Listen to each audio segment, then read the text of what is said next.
सत श्री अकाल, मैं कुलदीप लेके हाजिर हूं प्रोग्राम प्राइम टाइम। सारे ही दर्शकों का बहुत-बहुत स्वागत है।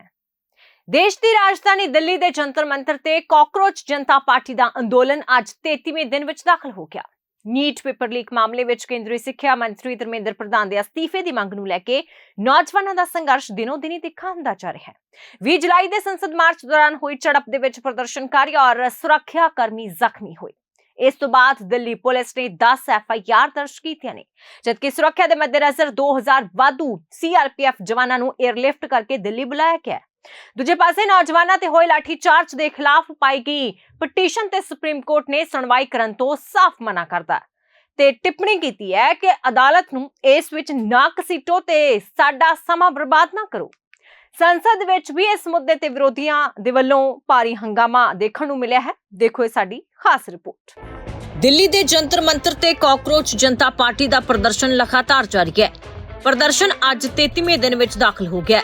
देश भर चों वड्डी गिणती विच पहुंचे नौजवान जंतर मंतर ते डटे हुए ने ते इह प्रदर्शन दिनों दिन होर भी वड्डा हुंदा जा रहा है। CJP ने सरकार नूं चेतावनी दी है कि जदों तक केंद्रीय सिक्ख्या मंत्री धर्मेंद्र प्रधान अस्तीफा नहीं दिंदे, अंदोलनकारी जंतर मंतर नहीं छड्डणगे। कॉकरोच जनता पार्टी के बुलारे आशुतोष रंका ने दावा किया है कि 20 जुलाई तक सिर्फ एक ट्रेलर सी, मंगा ना मनिया गईयां तां लखां नौजवान दिल्ली वाल कूच करनगे। ये सरकार जो इतनी अकड़ में रहती है, जो 30 दिन से हमको कॉकरोच बोल रही थी, एंटी नेशनल बोल रही थी, टेररिस्ट बोल रही थी, वायरस बोल रही थी, उस सरकार को हमने झुकाया और सरकार ने बोला प्लीज आकर हमसे बात करें। अब तीसरी और सबसे जरूरी चीज जिसके लिए हम लोग यहाँ पर बैठे हैं, धर्मेंद्र प्रधान का इस्तीफा देगा तो देगा ही देगा, उसके दिए बिना यहाँ से हिलेंगे नहीं हम लोग। तो जब तक ये तीसरी जीत नहीं मिल जाती, हमें जंतर मंतर से हिलना नहीं। 20 जुलाई नूं संसद मार्च दौरान हुई हिंसा मामले च दिल्ली पुलिस ने वख-वख थाणिਆਂ च कुल 10 FIR दर्ज कीतियां ने। हालात नूं वेखदिआं केंद्र सरकार ने कोलकाता तो CRPF ਦੀਆਂ 20 वाधू कंपनियां यानी कि लगभग 2000 जवानां नूं दिल्ली एयरलिफ्ट कीता है ते कंपनियां पहला ही तैनात ने। सरकार ਵੱਲੋਂ प्रदर्शन वाली थां उत्ते जाण वाले नौजवानां नूं रोकण लई सख्त कदम चुके जा रहे ने। DMRC Delhi metro rail corporation ने जनपथ, राजीव चौक, पटेल चौक ਅਤੇ सेंट्रल ਸਕੱਤਰੇਤ सने मैट्रो स्टेशनां दे गेट यात्रियों ਲਈ बंद कर दिते ने। कुल 16 मैट्रो स्टेशनां ते सख्ती की गई है तां जो प्रदर्शनकारी होर गिणती च जंतर मंतर ना पहुंच सकण। हालांकि बेशक सरकार ने कॉकरोच जनता पार्टी नूं गलबात दा सद्दा दिता है, पर पार्टी दा कहना है कि जे सरकार ने गल करनी है तां खुद जंतर मंतर ते आउण। हालांकि मंत्रियों की सुरक्षा प्रोटोकॉल नूं ध्यान च रखदे CJP ने जंतर मंतर के आस-पास मुलाकात की गल कही है। देखिए, आज सुबह फिर से पुलिस वाले हम लोगों के पास रीच आउट किया। उन लोगों ने बोला कि JP नड्डा जी हम लोगों से बात करना चाह रहे थे, तो उनके घर बुला रहे। हमने सरासर मना कर दिया कि हम लोग किसी के घर नहीं जा रहे, हम लोग किसी के ऑफिस नहीं जाएंगे। जनता का दरबार यहाँ लगा हुआ है, जनता के बीच आना चाहिए मिनिस्टर्स को। अगर उनको बात करनी है तो बातचीत जंतर मंतर पे होगी, लेकिन हम भी पढ़े लिखे लोग हैं, तो हम लोगों ने सोचा कि अगर उनको डर है कि यहाँ पे कोई सिक्योरिटी सिचुएशन हो जाए, तो इससे कोई न्यूट्रल प्लेस जंतर मंतर के आसपास में हम लोग मिल सकते हैं। केंद्रीय सिक्ख्या मंत्री धर्मेंद्र प्रधान के अस्तीफे की मंग कर रहे विद्यार्थियों ते होए लाठीचार्ज का मुद्दा हुण देश की सब तो वड्डी अदालत सुप्रीम कोर्ट विच भी पहुंच गया है। सुप्रीम कोर्ट ने बुधवार को पुलिस कार्रवाई खिलाफ पाई की पटीशन ते तुरंत सुनवाई करन तो साफ मना कर दिता है। सुनवाई दौरान जो वकील ने पुलिस की बेरहमी दे वीडियो सबूत होने का हवाला दिंदियां केस नूं अगले ही दिन सुनन की अपील की तां चीफ जस्टिस ने सख्त रुख अपनाया।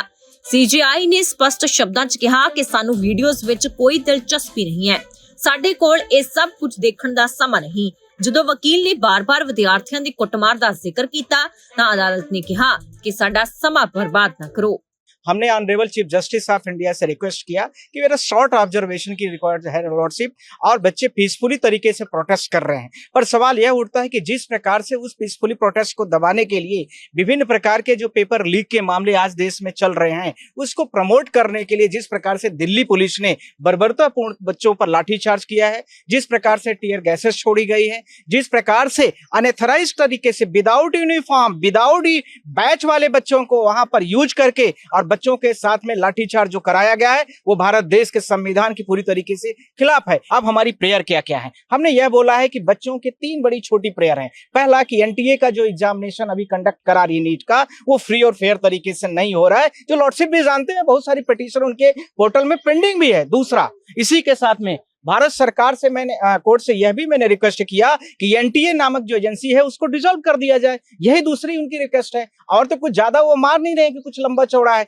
इसमें कोर्ट ने बोला कि हम इसको नहीं सुनेंगे और हमें अभी इसमें कोई इंटरेस्ट हम नहीं ले रहे हैं। ਕਾਕਰੋਚ ਜਨਤਾ ਪਾਰਟੀ ਜੰਤਰ ਮੰਤਰ ਉੱਤੇ ਆਪਣੀ ਆਵਾਜ਼ ਬੁਲੰਦ ਕਰ ਰਹੀ ਹੈ ਤਾਂ ਉੱਥੇ ਹੀ ਇਸ ਦੀ ਗੂੰਜ ਸੰਸਦ ਦੇ ਮਾਨਸੂਨ ਸੈਸ਼ਨ ਵਿੱਚ ਵੀ ਸੁਣਾਈ ਦਿੱਤੀ। ਰਾਹੁਲ ਗਾਂਧੀ ਅਤੇ ਪ੍ਰਿਯੰਕਾ ਗਾਂਧੀ ਸਣੇ ਵਿਰੋਧੀ ਧਿਰ ਦੇ ਆਗੂ ਕਾਲੇ ਕੱਪੜੇ ਪਾ ਕੇ ਸੰਸਦ ਪਹੁੰਚੇ। ਸੰਸਦ ਦੇ ਮਾਨਸੂਨ ਸੈਸ਼ਨ ਦੌਰਾਨ ਬੁੱਧਵਾਰ ਨੂੰ ਵਿਰੋਧੀ ਧਿਰ ਨੇ ਕਾਕਰੋਚ ਜਨਤਾ ਪਾਰਟੀ ਦੇ ਸਮਰਥਕਾਂ ਤੇ ਪੁਲਿਸ ਕਾਰਵਾਈ ਦੇ ਮੁੱਦੇ ਤੇ ਭਾਰੀ ਹੰਗਾਮਾ ਕੀਤਾ ਹੈ। ਸਮਾਜਵਾਦੀ ਪਾਰਟੀ ਦੇ ਮੁਖੀ ਅਖਿਲੇਸ਼ ਯਾਦਵ ਨੇ ਲੋਕ ਸਭਾ 'ਚ ਸਵਾਲ ਚੁੱਕਦਿਆਂ ਪੁੱਛਿਆ ਕਿ ਪੁਲਿਸ ਨੂੰ ਧੀਆਂ ਦੇ ਕੱਪੜੇ ਪਾੜਨ ਦਾ ਅਧਿਕਾਰ ਕਿਸ ਨੇ ਦਿੱਤਾ ਹੈ। ਲੋਕ ਸਭਾ 'ਚ ਕਾਂਗਰਸ ਸੰਸਦ ਮੈਂਬਰ ਕੇਸੀ ਵੇਣੁਗੋਪਾਲ ਨੇ ਕਿਹਾ ਕਿ ਵਿਰੋਧੀ ਧਿਰ ਦੀ ਮੰਗ ਬਿਲਕੁਲ ਸਪਸ਼ਟ ਹੈ ਕਿ ਕੇਂਦਰੀ ਸਿੱਖਿਆ ਮੰਤਰੀ ਧਰਮੇਂਦਰ ਪ੍ਰਧਾਨ ਤੁਰੰਤ ਅਸਤੀਫਾ ਦੇਣ। ਇਸ ਦੇ ਜਵਾਬ ਵਿੱਚ ਸੰਸਦੀ ਮਾਮਲਿਆਂ ਦੇ ਮੰਤਰੀ ਕਿਰਨ ਰਿਜੀਜੂ ਨੇ ਕਿਹਾ ਕਿ ਸਰਕਾਰ ਪਿਛਲੇ 3 ਦਿਨਾਂ ਤੋਂ ਲਗਾਤਾਰ ਨੀਟ ਪੇਪਰ ਲੀਕ ਦੇ ਮੁੱਦੇ ਤੇ ਚਰਚਾ ਕਰਨ ਦੀ ਪੇਸ਼ਕਸ਼ ਕਰ ਰਹੀ ਹੈ। ਦੂਜੇ ਪਾਸੇ ਭਾਜਪਾ ਨੇਤਾ ਰਵੀ शंकर प्रसाद ने विरोधी धिर ते सियासत करने का इल्जाम लगाया है। विपक्ष और छात्र नौजवानों की लगभग मांग एक है कि इस्तीफा हो और उसके बाद बातचीत हो, उनकी मांगे मानी जाएं। युवा छात्र नौजवान जो इतने दिनों से मांग कर रहे हैं, पेपर लीक कोई एक परीक्षा का सवाल नहीं है। पेपर लीक 150 से ज्यादा हुए हैं और यूपी में 20 से ज्यादा हुए हैं। तो सोचिए कितना छात्र नौजवान और उनका परिवार उससे परेशान है, पीड़ित है, दुखी है, और आप नौकरी रोजगार नहीं दे रहे हैं। आप लोकसभा के बाहर आकर के बड़ी बड़ी बात करते हैं युवाओं की, छात्रों की, नई पीढ़ी की, विकसित भारत की, अमृतकाल की। सदन के अंदर क्यों नहीं? तो इस्तीफा हो और उसके बाद बहस हो। तो छात्र अपने आप आ रहे हैं, उन छात्रों की बात करना चाहते हैं। और क्या व्यवहार किया है सरकार ने? उनके कपड़े फाड़ दिए, हाथ तोड़ दिए, सर पे मारा, कई लोग घायल हैं, कई लोग इलाज कराने नहीं आए, एडमिट थे अस्पताल में, उन्हें डिस्चार्ज कर दिया गया। और जब राहुल गांधी जी और हम और तमाम सांसद वहां गए, या कपड़े नहीं फाड़े गए, या कपड़े नहीं पकड़े गए? ये व्यवहार पुलिस ने कब करना शुरू कर दिया, वो भी लीडर्स के साथ? यूपी में तो अभी जानकारी मिली है, कोई नेता नहीं बचा जिसका कपड़ा ना फाड़ दिया हो पुलिस को। ये पुलिस को ट्रेनिंग कौन दे रहा है? ये पुलिस का काम कब से शुरू हुआ है कि आपके कपड़े फाड़ करके आपको अपमानित करें? क्या मेरे कपड़े नहीं फाड़े या पकड़ने की कोशिश नहीं की? क्या राहुल जी के टी शर्ट या कपड़े नहीं पकड़े? ये ट्रेनिंग कहां से दी है? ये पुलिस को ट्रेनिंग कहां से दी गई है? बड़ा मुद्दा क्या है, इस्तीफा या जो ब्रुटैलिटी की बात कर रहे हैं? बड़ा मुद्दा नंबर 1 इस्तीफा, नंबर 2 जो बच्चे छात्र नौजवानों की मांगे हैं, तीसरा जो उनके साथ व्यवहार हुआ है बच्चों के साथ। तो नहीं अगर होगा तो जो चल रहा है वही चलेगा, और क्या हम कर सकते हैं? सरकार ने आज पार्लियामेंट सदन में कह दिया कि नीट एग्जाम का पेपर लीक का मामला और उससे जुड़े हुए जो भी संबंधित मामले हैं उस पे पूरी तरह से चर्चा करने के लिए तैयार है। आपको क्या लगता है कि ये लोकतंत्र हमारा बच रहा है? क्या लगता है आपको? हमारे साथ जो हुआ वो इररिलेवेंट है। हम स्टूडेंट्स के साथ हैं और उनकी आवाज उठा रहे हैं। स्टूडेंट्स के साथ जो हुआ वो आप ही बताइए, सही है कि गलत है? बच्चे हैं सारे, प्रोटेस्ट कर रहे हैं, कोई ऐसे वैसे प्रोटेस्ट नहीं है, जेन्युइन इशू है, जेन्युइन प्रॉब्लम है। सारे इस देश के सारे माँ बाप जानते हैं, इस देश के सारे स्टूडेंट्स जानते हैं। हमारा प्रोटेस्ट अलोकतांत्रिक है। लोकतंत्र में सबसे बड़ी चीज क्या होती है? फ्रीडम ऑफ एक्सप्रेशन और right to protest, peaceful protest. इसमें कुछ अलोकतांत्रिक बात नहीं है। अलोकतांत्रिक ये है जो यहाँ इस सदन में हो रहा है, जो सड़कों पे हो रहा है। सदन में आप चर्चा नहीं करते, एलओपी को बोलने नहीं देते, ऑपोजिशन लीडर्स को बोलने नहीं देते, वो बोलने के लिए उठते हैं, आप चुप कर लेते हो। स्पीकर साहब खुद कह रहे हैं कि मुझे सरकार से पूछना है कि आप लोग डिस्कस कर सकते हो कि नहीं। ये क्या है? ये लोकतंत्र बचा ही नहीं है, सिर्फ आप ही पूछ रहे हैं मैडम ये क्वेश्चन। पूरा देश जान रहा है कि कोई लोकतंत्र बचा नहीं है इस देश में। देखिए, सवाल बच्चों से नहीं है, ये सभी हम लोग के बच्चे हैं। सवाल है उन बच्चों के पीछे अपनी राजनीति चमकाने वाले नेताओं के बारे में, जिनको जनता बार बार वोट में रिजेक्ट करती है और आगे भी करेगी। कृपया करके वो बच्चों के कंधों से अपनी राजनीति नहीं चमकाए। विरोध प्रदर्शन यह गंभीर चिंता का विषय है। और यह अत्यंत दुर्भाग्यपूर्ण है कि हमारे देश के छात्रों और नौजवानों को कुछ लोग अपने राजनीतिक स्वार्थों की पूर्ति के लिए एक राजनीतिक औजार के रूप में इस्तेमाल करने का प्रयास कर रहे हैं। प्रधानमंत्री मोदी जी के नेतृत्व में हमारी सरकार विद्यार्थियों और नौजवानों की आकांक्षाओं को पूरा करने और उनके कल्याण के प्रति पूरी तरह से प्रतिबद्ध है और हमारे छात्रों की हर चिंता को सुनना और उसका समाधान करना यह हम सबकी जिम्मेदारी है। हम इस बात के लिए भी पूरी तरह से प्रतिबद्ध हैं कि किसी भी व्यक्ति, विशेषकर हमारे छात्रों और नौजवानों के साथ किसी भी प्रकार का अन्याय न हो और विपक्ष के कुछ नेताओं द्वारा मैन्युफैक्चर्ड एक सेंस ऑफ एंगर, आक्रोश लोगों के अंदर केवल जनता, विशेषकर बच्चों के नौजवानों को भ्रमित करने और गुमराह करने का मैं मानता हूं कि यह असफल प्रयास है। युवाओं की भावनाओं और उनकी चिंताओं के प्रति हम पूरी तरह से संवेदनशील हैं और यह संसद का सत्र इस समय चल रहा है। सरकार ने हर मुद्दे पर सार्थक बहस करने की भी बात की है और कई बार अपनी बात को दोहराया भी है, मगर विपक्ष संसद में नहीं बल्कि सड़क पर मुद्दों का समाधान करने का मैं मानता हूं अनुचित प्रयास कर रहा है और ਲੋਕਤੰਤਰ के मुद्दों पर चर्चा करने की जगह संसद भवन है। ਜੰਤਰ ਮੰਤਰ ਤੇ ਬੈਠੇ ਨੌਜਵਾਨਾਂ ਲਈ ਦੇਸ਼ ਭਰ ਤੋਂ ਲੋਕ ਘਰ ਬੈਠੇ ਜ਼ੋਮੈਟੋ ਅਤੇ ਸਵਿਗੀ ਰਾਹੀਂ ਖਾਣਾ ਆਰਡਰ ਕਰਕੇ ਭੇਜ ਰਹੇ ਨੇ। ਹਾਲਾਂਕਿ ਸੀਜੇਪੀ ਨੇ ਲੋਕਾਂ ਦੇ ਇਸ ਸਮਰਥਨ ਦਾ ਧੰਨਵਾਦ ਕਰਦਿਆਂ ਅਪੀਲ ਕੀਤੀ ਹੈ ਕਿ ਫਿਲਹਾਲ ਹੋਰ ਖਾਣਾ ਨਾ ਭੇਜਿਆ ਜਾਵੇ ਕਿਉਂਕਿ ਲੋੜੀਂਦਾ ਸਮਾਨ ਪੂਰਾ ਹੋ ਚੁੱਕਾ ਹੈ। ऑर्डर लेके आउट ऑफ इंडिया से ऑर्डर किए गए हैं तो बोले कि जंतर मंतर जाके भाइयों को दे दो। क्या है इसमें कुछ पता है? चाय सर। किसका है क्या है कुछ नहीं पता? नहीं किसका है क्या है ये नहीं पता। उन्होंने बोला है कि जंतर मंतर पे जाके भाइयों को चाय दे दो। उन्होंने ये कहा है कि खाली बांट दो। किसने ऑर्डर किया ये भी नहीं पता? ये भी नहीं पता। बस यहाँ जंतर मंतर पे जंतर मंतर पे लाके बांट दो। स्टूडेंट सेवा है, स्टूडेंटों के लिए है, तो मेरे से यही कहा गया है कि वहाँ पे जाके दे दो। बाकी मुझे भी नहीं पता किसका है किसका नहीं। ਇਸ ਅੰਦੋਲਨ ਨੇ ਵੱਡੇ ਅੰਤਰਰਾਸ਼ਟਰੀ ਮੀਡੀਆ ਅਦਾਰਿਆਂ ਦਾ ਵੀ ਧਿਆਨ ਖਿੱਚਿਆ। ਇਸੇ ਦੌਰਾਨ ਸੋਸ਼ਲ ਮੀਡੀਆ ਤੇ ਸਿੱਖਿਆ ਮੰਤਰੀ ਧਰਮਿੰਦਰ ਪ੍ਰਧਾਨ ਦੇ ਅਸਤੀਫੇ ਦਾ ਵੀ ਇੱਕ ਪੱਤਰ ਵਾਇਰਲ ਹੋ ਰਿਹਾ ਸੀ ਜੋ ਕਿ ਪੂਰੀ ਤਰ੍ਹਾਂ ਫੇਕ ਅਤੇ ਝੂਠਾ ਸਾਬਿਤ ਹੋਇਆ। ਧਰਮਿੰਦਰ ਪ੍ਰਧਾਨ ਆਪਣੇ ਅਹੁਦੇ ਤੇ ਬਣੇ ਹੋਏ ਨੇ। ਤਾਂ ਕੇਂਦਰੀ ਸਿੱਖਿਆ ਮੰਤਰੀ ਧਰਮਿੰਦਰ ਪ੍ਰਧਾਨ ਦੇ ਅਸਤੀਫੇ ਦੀ ਮੰਗ ਨੂੰ ਲੈ ਕੇ ਸੜਕਾਂ ਤੇ ਸੰਘਰਸ਼ ਕੀਤਾ ਜਾ ਰਿਹਾ ਹੈ। ਭਾਜਪਾ ਭਾਵੇਂ ਇਸ ਅੰਦੋਲਨ ਨੂੰ ਸਿਆਸਤ ਤੋਂ ਪ੍ਰੇਰਿਤ ਕਰਾਰ ਦੇ ਰਹੀ ਹੈ, ਪਰ ਇਹ ਪਹਿਲੀ ਵਾਰ ਹੈ ਜਦੋਂ ਦੇਸ਼ ਦਾ ਨੌਜਵਾਨ ਇੰਨੀ ਵੱਡੀ ਪੱਧਰ ਦੇ ਉੱਤੇ ਸੰਘਰਸ਼ ਦੇ ਮੈਦਾਨ ਦੇ ਵਿੱਚ ਉਤਰਿਆ ਹੋਵੇ। ਇਹ ਤਾਂ ਆਉਣ ਵਾਲਾ ਸਮਾਂ ਹੀ ਦੱਸੇਗਾ ਕਿ ਕੇਂਦਰ ਸਰਕਾਰ ਨੌਜਵਾਨਾਂ ਦੀ ਮੰਗ ਨੂੰ ਪੂਰਾ ਕਰਦੀ ਹੈ ਜਾਂ ਫਿਰ ਸੰਘਰਸ਼ ਕੀ ਰੂਪ ਧਾਰਨ ਕਰਦਾ ਹੈ। ਇਸ ਅੰਦੋਲਨ ਉੱਤੇ ਦੇਸ਼ ਵਿਦੇਸ਼ ਦੀਆਂ ਨਜ਼ਰਾਂ ਟਿਕੀਆਂ ਹੋਈਆਂ ਨੇ। ਮੈਨੂੰ ਇਹਨਾਂ ਸਾਜ਼ਿਸ਼ੀ ਹੁਕਮਰਾਨਾਂ ਦੀ ਰਾਜਨੀਤੀ ਤੋਂ ਮੁਕਤ ਕਰ ਦਿਵੋ। ਇਹ ਸ਼ਬਦ ਕਿਸੇ ਆਮ ਕੈਦੀ ਦੇ ਨਹੀਂ ਸਗੋਂ ਪੰਜਾਬ ਦੇ ਸਾਬਕਾ ਮੁੱਖ ਮੰਤਰੀ ਬੇਅੰਤ ਸਿੰਘ ਕਤਲ ਕੇਸ 'ਚ ਫਾਂਸੀ ਦੀ ਸਜ਼ਾ ਕੱਟ ਰਹੇ ਬਲਵੰਤ ਸਿੰਘ ਰਾਜਵਾਣਾ ਦੇ ਨੇ।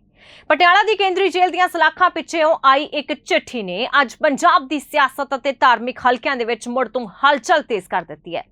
ਰਾਜਵਾਣਾ ਨੇ ਸ੍ਰੀ ਅਕਾਲ ਤਖਤ ਸਾਹਿਬ ਦੇ ਕਾਰਜਕਾਰੀ ਜਥੇਦਾਰ ਗਿਆਨੀ ਕੁਲਦੀਪ ਸਿੰਘ ਗੜਗੱਚ ਨੂੰ ਇੱਕ ਚਿੱਠੀ ਲਿਖ ਕੇ ਇੱਕ ਅਜਿਹੀ ਮੰਗ ਕਰ ਦਿੱਤੀ ਹੈ ਜਿਸ ਨੇ ਕੇਂਦਰ ਦੀ ਸੱਤਾ 'ਚ ਬੈਠੀ ਭਾਰਤੀ ਜਨਤਾ ਪਾਰਟੀ ਦੇ ਸਿੱਖ ਚਿਹਰਿਆਂ ਦੀ ਨੀਂਦ ਉਡਾ ਦਿੱਤੀ ਹੈ।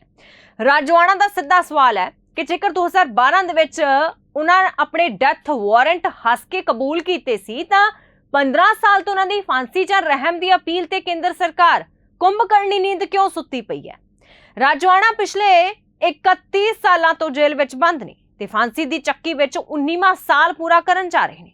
ਉਹਨਾਂ ਨੇ ਜਥੇਦਾਰ ਸਾਹਿਬ ਤੋਂ ਮੰਗ ਕੀਤੀ ਹੈ ਕਿ ਭਾਰਤੀ ਜਨਤਾ ਪਾਰਟੀ ਦੇ ਪ੍ਰਮੁੱਖ ਸਿੱਖ ਆਗੂਆਂ ਨੂੰ ਸ੍ਰੀ ਅਕਾਲ ਤਖਤ ਸਾਹਿਬ ਤੇ ਤਲਬ ਕੀਤਾ ਜਾਏ। ਰਾਜਵਾਣਾ ਨੇ ਲਿਖਿਆ ਹੈ ਕਿ ਉਹਨਾਂ ਨੂੰ ਜੇਲ੍ਹ ਦੇ ਵਿੱਚ 31ਵਾਂ ਸਾਲ ਚੱਲ ਰਿਹਾ ਹੈ ਤੇ 31 ਜੁਲਾਈ ਨੂੰ ਫਾਂਸੀ ਦੀ ਚੱਕੀ ਦੇ ਵਿੱਚ ਬੈਠਿਆਂ ਪੂਰੇ 19 ਸਾਲ ਹੋ ਜਾਣਗੇ। ਉਹ ਇਹਨਾਂ ਹੁਕਮਰਾਨਾਂ ਦੀ ਰਾਜਨੀਤੀ ਅਤੇ ਸਾਜ਼ਿਸ਼ਾਂ ਤੋਂ ਮੁਕਤ ਹੋਣਾ ਚਾਹੁੰਦੇ ਨੇ। ਰਾਜਵਾਣਾ ਨੇ ਕਈ ਮੰਗਾਂ ਆਪਣੀ ਇਸ ਚਿੱਠੀ ਦੇ ਵਿੱਚ ਲਿਖੀਆਂ ਨੇ ਜਿਸ ਦੇ ਵਿੱਚ ਸਭ ਤੋਂ ਪਹਿਲੀ ਮੰਗ ਉਹਨਾਂ ਨੇ ਰੱਖੀ ਹੈ ਕਿ ਭਾਜਪਾ ਆਗੂਆਂ ਨੂੰ ਤਲਬ ਕਰੋ ਕੇਂਦਰ ਦੇ ਵਿੱਚ ਸਰਕਾਰ ਚਲਾ ਰਹੀ ਭਾਜਪਾ ਦੇ ਸਿੱਖ ਲੀਡਰਾਂ ਨੂੰ ਸ੍ਰੀ ਅਕਾਲ ਤਖਤ ਸਾਹਿਬ ਤੇ ਬੁਲਾ ਕੇ ਪੁੱਛਿਆ ਜਾਵੇ ਕਿ ਰਹਿਮ ਦੀ ਅਪੀਲ ਤੇ ਫੈਸਲਾ ਕਿਉਂ ਅਟਕਿਆ ਹੋਇਆ। SGPC ਅਪੀਲ ਵਾਪਸ ਲਵੇ ਇਹ ਵੀ ਮੰਗ ਉਹਨਾਂ ਨੇ ਆਪਣੀ ਇਸ ਚਿੱਠੀ ਦੇ ਵਿੱਚ ਲਿਖੀ ਹੈ। ਜੇਕਰ ਕੇਂਦਰ ਸਰਕਾਰ ਨੇ ਫੈਸਲਾ ਨਹੀਂ ਲੈਣਾ ਤਾਂ ਸ਼੍ਰੋਮਣੀ ਗੁਰਦੁਆਰਾ ਪ੍ਰਬੰਧਕ ਕਮੇਟੀ ਨੂੰ ਆਪਣੀ ਰਹਿਮ ਦੀ ਅਪੀਲ ਵਾਪਸ ਲੈ ਲੈਣੀ ਚਾਹੀਦੀ ਹੈ। 31 ਮਾਰਚ 2012 ਦਾ ਜ਼ਿਕਰ ਕੀਤਾ ਗਿਆ। 2012 ਦੇ ਵਿੱਚ ਜਦੋਂ ਡੈਥ ਵਾਰੰਟ ਜਾਰੀ ਹੋਏ ਸੀ ਉਦੋਂ ਉਹਨਾਂ ਫਾਂਸੀ ਦੀ ਸਜ਼ਾ ਨੂੰ ਹੱਸ ਕੇ ਪ੍ਰਵਾਨ ਕੀਤਾ ਸੀ ਤੇ ਅੱਜ ਵੀ ਉਹ ਉਸੇ ਮੋੜ ਤੇ ਖੜੇ ਨੇ। ਤੇ ਆਓ ਹੁਣ ਤੁਹਾਨੂੰ ਦੱਸਦੇ ਹਾਂ ਕਿ ਇਸ ਪੂਰੇ ਮਾਮਲੇ ਦਾ ਇਤਿਹਾਸ ਔਰ ਪਿਛੋਕੜ ਕੀ ਹੈ। ਗ੍ਰਾਫਿਕ ਜ਼ਰੀਏ ਤੁਹਾਨੂੰ ਸਮਝਾਉਣ ਦੀ ਕੋਸ਼ਿਸ਼ ਕਰਦੇ ਹਾਂ। 2007 ਦਾ ਫੈਸਲਾ, ਚੰਡੀਗੜ੍ਹ ਦੀ CBI ਅਦਾਲਤ ਨੇ ਰਾਜੋਆਣਾ ਨੂੰ ਫਾਂਸੀ ਦੀ ਸਜ਼ਾ ਸੁਣਾਈ ਸੀ। ਰਾਜੋਆਣਾ ਨੇ ਅਦਾਲਤ ਦੇ ਵਿੱਚ ਆਪਣਾ ਬਚਾਅ ਕਰਨ ਜਾਂ ਅਪੀਲ ਕਰਨ ਤੋਂ ਮਨਾ ਕਰ ਦਿੱਤਾ। 2012 ਦੇ ਡੈਥ ਵਾਰੰਟ 31 ਮਾਰਚ 2012 ਨੂੰ ਉਹਨਾਂ ਦੀ ਫਾਂਸੀ ਦੀ ਤਰੀਕ ਤੈਅ ਹੋਈ ਸੀ, ਪਰ ਪੰਜਾਬ ਦੇ ਵਿੱਚ ਭਾਰੀ ਰੋਸ ਔਰ ਸਿੱਖ ਸੰਗਤ ਦੇ ਦਬਾਅ ਹੇਠ SGPC ਨੇ ਭਾਰਤ ਦੇ ਰਾਸ਼ਟਰਪਤੀ ਕੋਲ ਸੰਵਿਧਾਨ ਦੀ ਧਾਰਾ 72 ਦੇ ਤਹਿਤ ਰਹਿਮ ਦੀ ਪਟੀਸ਼ਨ ਦਾਇਰ ਕਰ ਦਿੱਤੀ, ਜਿਸ ਨਾਲ ਫਾਂਸੀ ਤੇ ਰੋਕ ਲੱਗ ਗਈ। 2019 ਦਾ ਨੋਟੀਫਿਕੇਸ਼ਨ, ਸ੍ਰੀ ਗੁਰੂ ਨਾਨਕ ਦੇਵ ਜੀ ਦੇ 550ਵੇਂ ਪ੍ਰਕਾਸ਼ ਪੁਰਬ ਮੌਕੇ ਕੇਂਦਰ ਸਰਕਾਰ ਨੇ ਰਾਜੋਆਣਾ ਦੀ ਫਾਂਸੀ ਦੀ ਸਜ਼ਾ ਨੂੰ ਉਮਰ ਕੈਦ ਵਿੱਚ ਬਦਲਣ ਦਾ ਐਲਾਨ ਕੀਤਾ ਸੀ, ਪਰ ਅੱਜ ਤੱਕ ਇਹ ਫੈਸਲਾ ਅਮਲੀ ਰੂਪ ਦੇ ਵਿੱਚ ਲਾਗੂ ਨਹੀਂ ਹੋ ਸਕਿਆ। ਸੁਪਰੀਮ ਕੋਰਟ ਦਾ ਇਸ ਤੋਂ ਬਾਅਦ ਰੁਖ ਕੀਤਾ ਗਿਆ। ਸੁਪਰੀਮ ਕੋਰਟ ਵੀ ਕਈ ਵਾਰ ਕੇਂਦਰ ਸਰਕਾਰ ਨੂੰ ਇਸ ਰਹਿਮ ਦੀ ਅਪੀਲ ਤੇ ਜਲਦ ਫੈਸਲਾ ਲੈਣ ਦੇ ਨਿਰਦੇਸ਼ ਦੇ ਚੁੱਕੀ ਹੈ, ਪਰ ਕੇਂਦਰੀ ਗ੍ਰਹਿ ਮੰਤਰਾਲਾ ਦੇਸ਼ ਦੀ ਸੁਰੱਖਿਆ ਔਰ ਅਮਨ ਕਾਨੂੰਨ ਦਾ ਹਵਾਲਾ ਦੇ ਕੇ ਫੈਸਲੇ ਨੂੰ ਟਾਲਦਾ ਰਿਹਾ ਹੈ। ਰਾਜੋਆਣਾ ਨੇ ਆਪਣੀ ਚਿੱਠੀ ਦੇ ਵਿੱਚ ਸਾਫ਼ ਲਿਖਿਆ ਕਿ ਮੈਂ ਨਾ ਤਾਂ 2012 ਦੇ ਵਿੱਚ ਫਾਂਸੀ ਰੁਕਵਾਉਣ ਦੇ ਲਈ ਅਪੀਲ ਕੀਤੀ ਸੀ, ਨਾ SGPC ਨੂੰ ਕਿਹਾ ਸੀ, ਨਾ ਕੇਂਦਰੀ ਗ੍ਰਹਿ ਮੰਤਰਾਲੇ ਨੂੰ ਰੋਕ ਲਗਾਉਣ ਨੂੰ ਕਿਹਾ ਸੀ। ਮੈਂ ਅੱਜ ਵੀ 19 ਸਾਲਾਂ ਤੋਂ ਫਾਂਸੀ ਦੀ ਚੱਕੀ ਵਿੱਚ ਬੈਠਾ ਆਪਣੇ ਅੰਤਿਮ ਫੈਸਲੇ ਦਾ ਇੰਤਜ਼ਾਰ ਕਰ ਰਿਹਾ ਹਾਂ। ਹੁਣ ਸਵਾਲ ਇਹ ਉੱਠਦਾ ਹੈ ਕਿ ਕੀ ਰਾਜੋਆਣਾ ਦੀ ਇਸ ਮੰਗ ਤੋਂ ਬਾਅਦ ਸ੍ਰੀ ਅਕਾਲ ਤਖਤ ਸਾਹਿਬ ਦੇ ਜਥੇਦਾਰ ਭਾਜਪਾ ਦੇ ਸਿੱਖ ਆਗੂਆਂ ਨੂੰ ਸੰਮਨ ਜਾਰੀ ਕਰਕੇ ਤਲਬ ਕਰਨਗੇ ਤੇ ਕੀ SGPC ਆਪਣੇ 12 ਸਾਲ ਪੁਰਾਣੀ ਅਪੀਲ ਵਾਪਸ ਲਵੇਗੀ? ਬਲਵੰਤ ਸਿੰਘ ਰਾਜੋਆਣਾ ਦਾ ਮਾਮਲਾ ਹੁਣ ਸਿਰਫ ਇੱਕ ਕਾਨੂੰਨੀ ਪ੍ਰਕਿਰਿਆ ਨਹੀਂ, ਸਗੋਂ ਪੰਜਾਬ ਦੀ ਸਿਆਸਤ, ਧਰਮ ਤੇ ਮਨੁੱਖੀ ਅਧਿਕਾਰਾਂ ਦਾ ਇੱਕ ਅਹਿਮ ਮੁੱਦਾ ਬਣ ਚੁੱਕਿਆ ਹੈ। 15 ਸਾਲਾਂ ਤੋਂ ਲਟਕ ਰਹੀ ਰਹਿਮ ਦੀ ਪਟੀਸ਼ਨ ਨੇ ਰਾਜੋਆਣਾ ਦੇ ਸਬਰ ਦਾ ਬੰਨ ਤੋੜ ਦਿੱਤਾ। ਹੁਣ ਦੇਖਣਾ ਇਹ ਹੋਏਗਾ ਕਿ ਸ੍ਰੀ ਅਕਾਲ ਤਖਤ ਸਾਹਿਬ ਤੋਂ ਇਸ ਚਿੱਠੀ ਤੇ ਕੀ ਸੰਦੇਸ਼ ਜਾਂ ਆਦੇਸ਼ ਆਉਂਦਾ ਹੈ ਅਤੇ ਕੇਂਦਰ ਦੀ ਭਾਜਪਾ ਸਰਕਾਰ ਇਸ ਲੰਬੇ ਸਮੇਂ ਤੋਂ ਲਟਕ ਰਹੇ ਮਾਮਲੇ 'ਚ ਕੀ ਫੈਸਲਾ ਲੈਂਦੀ ਹੈ। ਤੇ ਹੁਣ ਗੱਲ ਕਰਾਂਗੇ ਆਰਟੀਫਿਸ਼ੀਅਲ ਇੰਟੈਲੀਜੈਂਸ ਯਾਨੀ ਕਿ AI, ਇੱਕ ਅਜਿਹੀ ਟੈਕਨੋਲੋਜੀ ਜਿਸ ਨੇ ਪੂਰੀ ਦੁਨੀਆ ਦੀ ਰਫ਼ਤਾਰ ਬਦਲ ਦਿੱਤੀ ਹੈ। ਹੁਣ ਪੰਜਾਬ ਦੇ ਸਰਕਾਰੀ ਸਕੂਲਾਂ ਦੇ ਬੱਚੇ ਵੀ ਸਿਰਫ ਕਲਮ ਕਾਪੀ ਤੱਕ ਹੀ ਸੀਮਿਤ ਨਹੀਂ ਰਹਿਣਗੇ, ਸਗੋਂ ਚੀਨ ਔਰ ਦੱਖਣੀ ਕੋਰੀਆ ਵਰਗੇ ਵਿਕਸਿਤ ਦੇਸ਼ਾਂ ਦੇ ਬੱਚਿਆਂ ਵਾਂਗ ਪ੍ਰਾਇਮਰੀ ਪੱਧਰ ਤੋਂ ਹੀ AI ਦੀ ਪੜ੍ਹਾਈ ਕਰਨਗੇ। ਪੰਜਾਬ ਦੇ ਸਿੱਖਿਆ ਮੰਤਰੀ ਹਰਜੋਤ ਸਿੰਘ ਬੈਂਸ ਨੇ ਐਲਾਨ ਕੀਤਾ ਹੈ ਕਿ ਵੀਰਵਾਰ ਤੋਂ 1 ਤੋਂ ਲੈ ਕੇ 12ਵੀਂ ਜਮਾਤ ਤੱਕ AI ਨੂੰ ਇੱਕ ਮੁੱਖ ਵਿਸ਼ੇ ਵਜੋਂ ਲਾਗੂ ਕੀਤਾ ਜਾ ਰਿਹਾ ਹੈ। ਅਗਲੇ 15 ਦਿਨਾਂ ਦੇ ਵਿੱਚ ਨਵੀਆਂ ਕਿਤਾਬਾਂ ਵੰਡੀਆਂ ਜਾਣਗੀਆਂ ਤੇ ਹਰ 6 ਮਹੀਨੇ ਬਾਅਦ ਸਿਲੇਬਸ ਵੀ ਅਪਡੇਟ ਹੋਏਗਾ। ਪਰ ਸਵਾਲ ਇਹ ਉੱਠਦਾ ਹੈ ਕਿ ਕੀ ਪੰਜਾਬ ਦੇ ਸਰਕਾਰੀ ਸਕੂਲਾਂ ਕੋਲ AI ਪੜ੍ਹਾਉਣ ਦੇ ਲਈ ਇਨਫਰਾਸਟ੍ਰਕਚਰ ਔਰ ਟ੍ਰੇਨਡ ਅਧਿਆਪਕ ਮੌਜੂਦ ਨੇ? ਪੰਜਾਬ ਸਰਕਾਰ ਨੇ ਸੂਬੇ ਦੀ ਸਿੱਖਿਆ ਪ੍ਰਣਾਲੀ ਵਿੱਚ ਇੱਕ ਵੱਡਾ ਤਜਰਬਾ ਕਰਨ ਦਾ ਫੈਸਲਾ ਕੀਤਾ। ਸਿੱਖਿਆ ਮੰਤਰੀ ਹਰਜੋਤ ਸਿੰਘ ਬੈਂਸ ਦੇ ਮੁਤਾਬਿਕ 1 ਤੋਂ 5ਵੀਂ ਜਮਾਤ ਤੱਕ ਦੇ ਬੱਚਿਆਂ ਨੂੰ AI ਦੀ ਜ਼ਿੰਮੇਵਾਰ ਵਰਤੋਂ ਬਾਰੇ ਸਿਖਾਇਆ ਜਾਏਗਾ, ਜਦਕਿ 6ਵੀਂ ਤੋਂ 12ਵੀਂ ਜਮਾਤ ਤੱਕ ਫਾਊਂਡੇਸ਼ਨ, AI ਕੋਡਿੰਗ, ਇਨੋਵੇਸ਼ਨ ਔਰ ਇਸ ਦੀ ਵਿਵਹਾਰਿਕ ਵਰਤੋਂ ਤੇ ਜ਼ੋਰ ਦਿੱਤਾ ਜਾਏਗਾ। ਕੋਰਸ ਪੂਰਾ ਕਰਨ ਤੇ ਬੱਚਿਆਂ ਨੂੰ ਸਰਟੀਫਿਕੇਟ ਵੀ ਮਿਲਣਗੇ ਤਾਂ ਜੋ ਭਵਿੱਖ ਦੇ ਵਿੱਚ ਉੱਚ ਸਿੱਖਿਆ ਔਰ ਰੋਜ਼ਗਾਰ ਦੇ ਨਵੇਂ ਮੌਕੇ ਮਿਲ ਸਕਣ। ਹਿਸਟਰੀ ਕ੍ਰੀਏਟ ਕਰਨ ਜਾ ਰਿਹਾ। We are the first state ਜੋ AI ਨੂੰ ਐਜ਼ ਮੇਨ ਸਬਜੈਕਟ ਇੰਟਰੋਡਿਊਸ ਕਰਨ ਜਾ ਰਹੇ ਹਾਂ। ਦੇਸ਼ ਦੀ ਕਿਸੇ ਵੀ ਸਟੇਟ ਦੇ ਵਿੱਚ ਆਰਟੀਫਿਸ਼ੀਅਲ ਇੰਟੈਲੀਜੈਂਸ ਕੋਰ ਸਬਜੈਕਟ ਨਹੀਂ ਹੈ, ਉਹ ਇੱਕ ਆਪਸ਼ਨਲ ਸਬਜੈਕਟ ਹੈ, ਵੋਕੇਸ਼ਨਲ ਸਬਜੈਕਟ ਹੈ, ਪਰ ਪੰਜਾਬ ਇੱਕ ਪਹਿਲਾ ਸੂਬਾ ਹੈ ਜਿਸ ਨੇ ਮੇਨ ਸਬਜੈਕਟ ਕਰ ਦਿੱਤਾ। And right from class first, ਪਹਿਲੀ ਜਮਾਤ ਤੋਂ ਲੈ ਕੇ 12ਵੀਂ ਕਲਾਸ ਤੱਕ ਜਿਹੜੇ ਸਾਡੇ ਬੱਚਿਆਂ ਨੂੰ ਅਸੀਂ ਆਰਟੀਫਿਸ਼ੀਅਲ ਇੰਟੈਲੀਜੈਂਸ ਪੜ੍ਹਾਵਾਂਗੇ। ਕਿਉਂ ਕਰਨਾ ਪਿਆ? ਆਪਾਂ ਸਭ ਨੂੰ ਪਤਾ ਹੈ, ਐਕਸਪਰਟਸ ਨੇ ਦੱਸਿਆ ਕਿ AI ਨੇ ਸਾਰਾ ਕੁਝ ਪੂਰੀ ਦੁਨੀਆ ਦਾ ਤਸਵੀਰ ਬਦਲ ਦਿੱਤੀ। ਆਈ ਵਾਜ਼ ਰੀਡਿੰਗ ਅ ਰਿਪੋਰਟ, IMF ਸੇਜ਼, IMF ਦਾ ਅੰਕੜਾ ਕਿ 40% ਤੱਕ ਜੌਬਸ ਖਤਮ ਹੋ ਜਾਣਗੀਆਂ। ਪਿਛਲੇ ਸਾਲਾਂ ਦੇ ਵਿੱਚ ਵੱਡੇ ਵੱਡੇ ਕੰਪਨੀਜ਼, ਟੈਕ ਕੰਪਨੀਜ਼ ਨੇ ਬਹੁਤ ਮੈਸਿਵ ਲੇਆਫਸ ਕੀਤੇ ਨੇ। ਅਸੀਂ ਆਪਣੇ ਬੱਚਿਆਂ ਦਾ ਭਵਿੱਖ ਬਾਰੇ ਸੋਚਦੇ ਹਾਂ। ਐਜੂਕੇਸ਼ਨ ਡਿਪਾਰਟਮੈਂਟ ਦਾ ਕੰਮ ਸਿਰਫ ਇਹ ਨਹੀਂ ਹੈ ਕਿ ਅੱਜ ਕੀ ਪੜ੍ਹਾ ਰਹੇ ਹੋ, but we have to make our kids future ready, ਕਿ ਅੱਜ ਤੋਂ 10 ਸਾਲ ਬਾਅਦ ਜਦੋਂ ਬੱਚਾ ਕਾਲਜ, ਜਦੋਂ ਆਪਣੀ ਰੀਅਲ ਲਾਈਫ 'ਚ ਜਾਊਗਾ ਤਾਂ ਉਹਨੂੰ ਕਿਹੜੀ ਨੌਕਰੀ ਮਿਲ ਸਕਦੀ ਹੈ, ਕੀ ਕਰ ਸਕਦਾ ਹੈ। ਤਾਂ ਉਦੋਂ ਪੰਜਾਬ ਸਰਕਾਰ ਨੇ ਫੈਸਲਾ ਲਿਆ। ਇਹ ਸੁਪਨਾ ਹੈ ਸਾਡੇ ਮੁੱਖ ਮੰਤਰੀ ਸਾਹਿਬ ਸਰਦਾਰ ਭਗਵੰਤ ਸਿੰਘ ਮਾਨ ਜੀ ਦਾ, ਤੇ ਇਸ ਨੂੰ ਆਪਾਂ ਸਕੂਲਾਂ ਦੇ ਵਿੱਚ ਜਿਹੜਾ ਹੈ ਕੱਲ ਤੋਂ ਸ਼ੁਰੂਆਤ ਹੋ ਜੂਗੀ। ਐਂਡ ਟੈਕਸਟ ਬੁੱਕਸ ਜਿਹੜੇ ਅਗਲੇ 15 ਦਿਨ ਦੇ ਵਿੱਚ ਟੈਕਸਟ ਬੁੱਕਸ ਵੀ ਪਹੁੰਚ ਜਾਣਗੀਆਂ। ਤੇ ਹੁਣ ਉਹ ਜਿਹੜਾ ਕਿਉਂਕਿ ਅਸੀਂ ਖੁਦ ਜਾ ਕੇ ਦੇਖਿਆ, ਮੈਂ ਤੇ ਸਰ ਨੇ ਬਹੁਤ ਸਾਰੇ ਸਕੂਲਸ ਵਿਜ਼ਿਟ ਕੀਤੇ, ਕੰਪਿਊਟਰ ਐਜੂਕੇਸ਼ਨ ਦੇ ਨਾਮ ਤੇ ਅੱਜ ਵੀ Microsoft Office, Word, PowerPoint, Paint ਉਹੀ ਸਿਖਾਇਆ ਜਾ ਰਿਹਾ ਸੀ। ਸੋ ਅਸੀਂ ਇਹ ਫੈਸਲਾ ਕਰ ਲਿਆ ਸੀ ਕਿ ਅਸੀਂ ਟੋਟਲ ਰਿਵੈਂਪ ਕਰਾਂਗੇ ਐਂਡ ਥਿਊਰੀ ਜਿਹੜੀ ਹੈ ਸਿਰਫ 10% ਰੱਖੀ ਹੈ, 90% ਵਿਲ ਬੀ ਪ੍ਰੈਕਟੀਕਲ। ਉਥੇ ਇਸ ਸਮਾਗਮ ਦੇ ਵਿੱਚ ਪਹੁੰਚੇ ਦਿੱਲੀ ਦੇ ਸਾਬਕਾ ਉਪ ਮੁੱਖ ਮੰਤਰੀ ਮਨੀਸ਼ ਸਿਸੋਦੀਆ ਨੇ ਇਸ ਪਹਿਲ ਕਦਮੀ ਦੀ ਸ਼ਲਾਘਾ ਕਰਦਿਆਂ ਕਿਹਾ ਕਿ AI ਦੇ ਆਉਣ ਨਾਲ ਰੱਟਾ ਪ੍ਰਣਾਲੀ ਦਾ ਖਾਤਮਾ ਹੋਏਗਾ। ਉਹਨਾਂ ਇਹ ਵੀ ਸੁਝਾਅ ਦਿੱਤਾ ਕਿ AI ਦੀ ਵਰਤੋਂ ਪ੍ਰੀਖਿਆ ਪ੍ਰਣਾਲੀ ਨੂੰ ਪਾਰਦਰਸ਼ੀ ਬਣਾਉਣ ਔਰ ਦੇਸ਼ ਭਰ ਦੇ ਵਿੱਚ ਹੋਣ ਵਾਲੇ ਪੇਪਰ ਲੀਕ ਵਰਗੇ ਘੁਟਾਲਿਆਂ ਨੂੰ रोकने ਦੇ ਲਈ भी की जानी चाहिए। एजुकेशन को लेकर 2 मॉडल चल रहे हैं। एक मॉडल है जिसमें नकल करा के, जिसमें पेपर लीक करके, जिसमें एजुकेशन मांग रहे बच्चों के ऊपर लाठियां बरसा के, उनके सर फोड़ के, उनके पैर तोड़ के, उनको फ्रैक्चर करके, मासूम बच्चों को जो बैग लेके प्रदर्शन में जाते हैं एजुकेशन मांगने के लिए, उनको उनके भविष्य को बर्बाद किया जाए।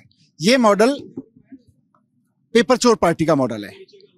दूसरा मॉडल आम आदमी पार्टी का, केजरीवाल जी का, भगवंत मान जी का मॉडल है, जिसमें आने वाले समय की एजुकेशन को हर बच्चे को उपलब्ध कराया जा रहा है। और आज पंजाब सरकार में एक बहुत ऐतिहासिक क्रांतिकारी काम हुआ है। ये पूरे पंजाब के सभी, पंजाब एजुकेशन बोर्ड के सभी बच्चों के लिए AI इन एजुकेशन कार्यक्रम लॉन्च किया है। ये कार्यक्रम किसी सेलेक्टिव बच्चे को या किसी ऑप्शनल बच्चे के लिए नहीं है कि कोई चाहे तो AI पढ़ ले। हर बच्चे को पहली क्लास से लेके 12वीं क्लास तक के हर बच्चे को पाठ्यक्रम में compulsory AI as a subject पढ़ाया जाएगा। ये पूरे देश में कहीं भी नहीं है। CBSE भी इसको ऑप्शनल सब्जेक्ट लेके चलती है, बाकी राज्यों में तो अभी बहुत दूर है सरकारी स्कूलों में। लेकिन आज पंजाब सरकार ने देश के इतिहास में सबसे क्रांतिकारी कदम उठाते हुए हर बच्चे के लिए AI एजुकेशन लेना कंपलसरी कर दिया है। इसी साल से ये कंपलसरी हो जाएगा। पंजाब सरकार इस तो पहला स्कूल ऑफ एमिनेंस की शुरुआत कर चुकी है ते अध्यापकों ਨੂੰ ਸਿਖਲਾਈ ਦੇ ਲਈ ਸਿੰਗਾਪੁਰ ਔਰ ਫਿਨਲੈਂਡ ਵੀ ਭੇਜਿਆ ਗਿਆ। ਚੀਨ ਨੇ 2018 ਦੇ ਵਿੱਚ ਪ੍ਰਾਇਮਰੀ ਸਕੂਲਾਂ ਦੇ ਵਿੱਚ AI ਸ਼ੁਰੂ ਕੀਤਾ ਸੀ। ਪੰਜਾਬ ਭਾਰਤ ਦਾ ਪਹਿਲਾ ਅਜਿਹਾ ਸੂਬਾ ਬਣਨ ਜਾ ਰਿਹਾ ਹੈ। ਦਾਅਵਾ ਕੀਤਾ ਜਾ ਰਿਹਾ ਹੈ ਪੰਜਾਬ ਦੇ ਵਿੱਚ ਕਿ ਜੋ ਪਹਿਲੀ ਜਮਾਤ ਤੋਂ AI ਲਾਗੂ ਕਰ ਰਿਹਾ ਹੈ। AI ਦੀ ਰਫ਼ਤਾਰ ਨੂੰ ਦੇਖਦਿਆਂ ਹਰ 6 ਮਹੀਨੇ ਬਾਅਦ ਪਾਠਕ੍ਰਮ ਬਦਲਣ ਦਾ ਵਾਅਦਾ ਕੀਤਾ ਗਿਆ ਹੈ। ਹਾਲਾਂਕਿ ਇਸ ਅੰਤਰਰਾਸ਼ਟਰੀ ਪੱਧਰ ਦੀ ਯੋਜਨਾ ਨੂੰ ਜ਼ਮੀਨ ਤੇ ਲਾਗੂ ਕਰਨ ਦੇ ਲਈ ਸਰਕਾਰ ਅੱਗੇ ਬਹੁਤ ਵੱਡੀਆਂ ਚੁਣੌਤੀਆਂ ਵੀ ਨੇ। ਇਨਫਰਾਸਟ੍ਰਕਚਰ ਦੀ ਘਾਟ। ਪੰਜਾਬ ਦੇ ਕਈ ਸਰਕਾਰੀ ਸਕੂਲਾਂ ਦੇ ਵਿੱਚ ਅਜੇ ਵੀ high speed internet, smart board ਔਰ ਆਧੁਨਿਕ ਕੰਪਿਊਟਰ ਦੀ ਘਾਟ ਹੈ। ਅਧਿਆਪਕਾਂ ਦੀ ਟ੍ਰੇਨਿੰਗ। AI ਵਰਗੇ ਜਟਿਲ ਵਿਸ਼ੇ ਨੂੰ ਪਹਿਲੀ ਤੋਂ 5ਵੀਂ ਜਮਾਤ ਦੇ ਬੱਚਿਆਂ ਨੂੰ ਪੜ੍ਹਾਉਣ ਦੇ ਲਈ ਪ੍ਰਾਇਮਰੀ ਅਧਿਆਪਕਾਂ ਨੂੰ ਵਿਸ਼ੇਸ਼ ਟ੍ਰੇਨਿੰਗ ਦੇਣਾ ਇੱਕ ਬਹੁਤ ਵੱਡਾ ਕੰਮ ਹੋਏਗਾ। ਬਜਟ ਔਰ ਫੰਡਿੰਗ, ਲਾਈਵ ਆਨਲਾਈਨ ਕਲਾਸਾਂ ਅਤੇ ਹਰ 6 ਮਹੀਨੇ ਬਾਅਦ ਨਵੀਆਂ ਕਿਤਾਬਾਂ ਦੇ ਪ੍ਰਿੰਟਿੰਗ ਖਰਚੇ ਦੇ ਲਈ ਵੀ ਲਗਾਤਾਰ ਫੰਡਾਂ ਦੀ ਲੋੜ ਪਵੇਗੀ। ਇਹ ਵੀ ਸਰਕਾਰ ਨੂੰ ਮੈਨੇਜ ਕਰਨਾ ਹੋਏਗਾ। ਇਸ ਵਿੱਚ ਕੋਈ ਦੋ ਰਾਏ ਨਹੀਂ ਹੈ ਕਿ ਆਉਣ ਵਾਲਾ ਯੁੱਗ ਆਰਟੀਫੀਸ਼ੀਅਲ ਇੰਟੈਲੀਜੈਂਸ ਦਾ ਹੀ ਹੈ ਤੇ ਬੱਚਿਆਂ ਨੂੰ ਭਵਿੱਖ ਦੇ ਲਈ ਤਿਆਰ ਕਰਨਾ ਸਮੇਂ ਦੀ ਮੁੱਖ ਮੰਗ ਹੈ। पंजाब सरकार का यह कदम शलाघायोग है, पर फैसला सिर्फ कागजां जां किताबां तक सीमित नहीं रहना चाहिए। जेकर स्कूलों दे विच इंटरनेट, कंप्यूटर दीयां लैबां और अध्यापकां दी ट्रेनिंग समय सिर पूरी हो जाती है तो यकीनन पंजाब दे सरकारी स्कूलों के बच्चे ग्लोबल पद्धर ते अपना लोहा मनवाउणगे। अज दे इस खास प्रोग्राम दे विच इन्ना ही। देखते रहो प्राइम एशिया टीवी, तुहाडा अपना तुहाडे लई।